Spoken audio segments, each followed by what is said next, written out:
One, two, three. Scoop that. My darling, I love you, I love you, I love you, I love you, I love you, I love you, I love you, I love you, I love you, I love you. Jollibee Chicken Joy lover ka ba? What if you found out na ang binabalik-balikan mong crispy, juicy Chicken Joy ay isa palang crispy bimpo? Shocking, di ba? Viral at usap-usapan nga ngayon sa social media ang experience na ito ng isang customer na umorder ng Jollibee food online. Ayon sa post na kanyang na-share, fried towel, just something that frustrated me this late. We had Jollibee delivered via Grab, ordered chicken for my son. While I was trying to get him a bite, I found it super hard to even slice. I tried opening it up with my hands and to my surprise, a deep fried towel.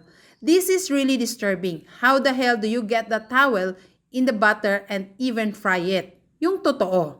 I really thought that the post complaining about weird stuff in their orders will just all made up. Now I know that it really happens. So disgusting and embarrassing to think that you're even brands and BGC.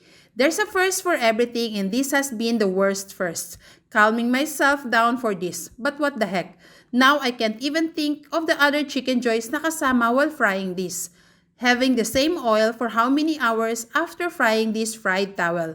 Ano pa kaya ang kasabay ng mga chicken joy natin? You may get your chicken joy, pero baka may kasamang towel. The essence of the towel contaminated the oil and the butter from the supplier. So how many chicken joys are affected? We won't know.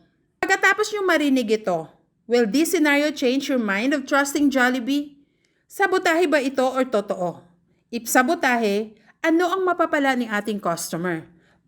Para siraan ang pinakamalaking bubuyog sa Pilipinas na ngayon sumisikat na rin abroad. If totoo nga ito, Jollibee, bakit?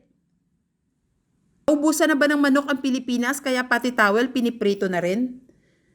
Ang Jollibee bida ang saya ay naging Jollibee ang chicken nila towel pala. Super antok na yata si Mamang Fryman at yung basahan na pamunas ng machine ay sa butter na ilagay. Ano to? Isa frank?